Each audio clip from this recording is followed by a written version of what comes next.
Magandang araw sa inyo lahat, Lods. At pag-uusapan po natin kung bakit nga po ba maraming na ESP, maraming napipenoy, na abnoy o kaya napipenoy sa balot kapag nagsasalang po tayo ng sariwa sa incubator o yung ginagawa po nating bambalot.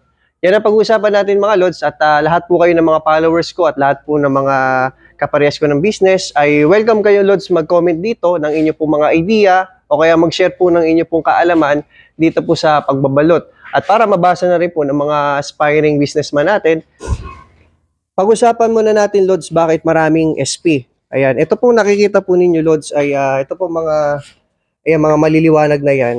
Yan. Yan po yung mga SP. Ibig sabihin, wala pong similya yan. Ngayon, kapag maraming SP at maraming maliwanag yan, ang unang-unang dahilan yan, Lods, ay konti lang yung barako nung pinagkunan po ninyo ng itlog. Ayan, hindi nasusunod, Lods, yung mga ratio po na 1:10. Isang barako, 10 babae.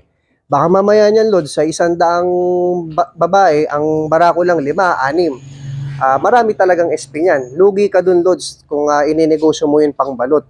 Yung ganong itlog. No, maganda yun, pang maalat. Ayan, pero pag pambalot, Lods, lugi ka dun. Kasi maraming SP. Kasi ang negosyo mo nga, pang balot. Hindi naman na pang maalat. So, yun po yung pinakadahilan. Ano naman ang mga nagiging dahilan, Lods? Bakit maraming napipenoy, marami pong naaabnoy, marami din penoy sa balot? Babanggitin ko na lang sa inyo, Lods, kung ano yung mga dahilan yun na alam ko at pwede naman po ninyong dagdagan yung dun po sa mga nakakaalam. Ito, Lods, ang unang-unang dahilan yan, bakit maraming penoy kapag ka nagsilahu kayo ng pambalot o kaya pang basal, baka ho yung sinalang po ninyong sariwa ay basa po. So kapag kabasa ang sariwa, matik yan, para sa akin, mapepenoy na yan. So kadalasan yan, marami yan kapag kapanahon po ng tag-ulan. Yung mga poultry na nasa lapag, yan, possible yan, maraming basayang ganyan.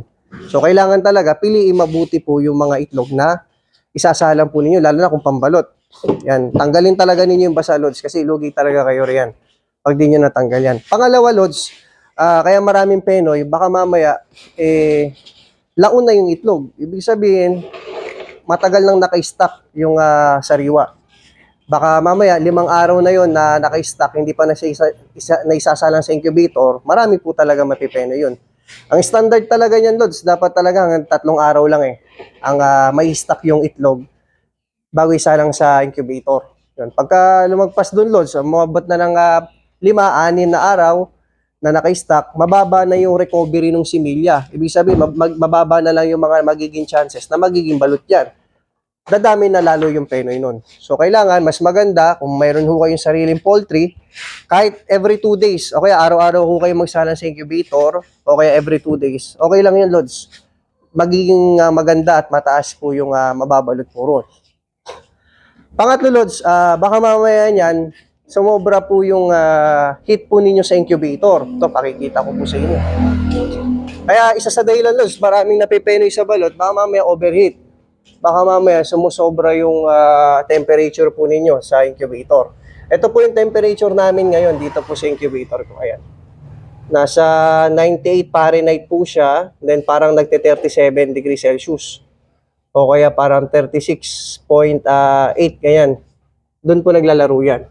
So, sa ganito incubator, Lods, isa sa dahilan nun, bakit maraming penoy, overheat. Sumobra yung init. Lalo na, Lods, kapag, ito po, gaya po niya, nakatapat po siya sa bubong. May pagkakataon talaga, Lods, na syempre sa panahon natin ngayon, sobrang init talaga.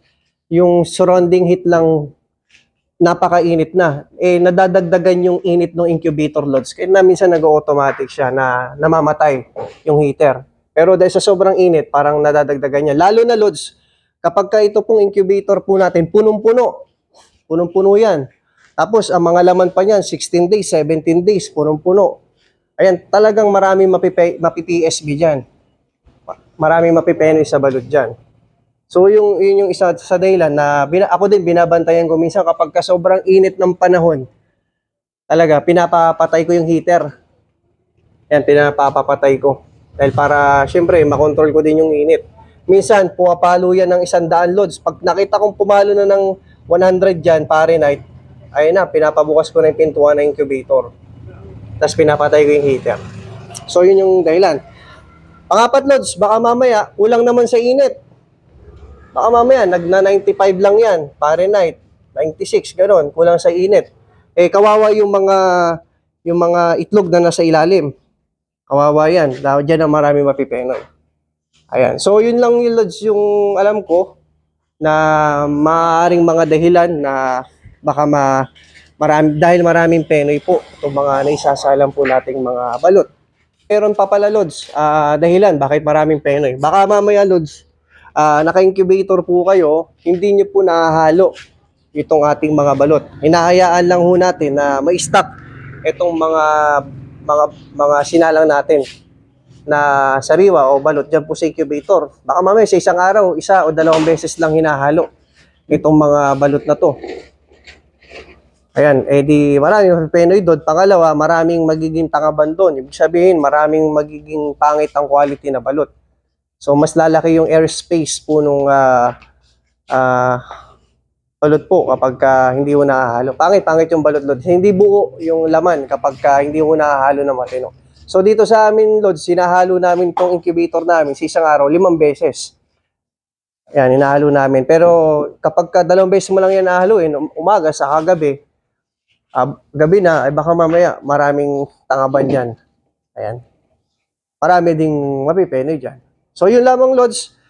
Sa mga eksperto dyan, maaari nyo pong dagdagan yung aking mga sinabi at pwede nyo rin po kung i-correct kung may mga mali po ako na nasabi.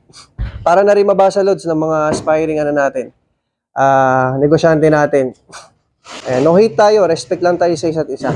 Maraming salamat po.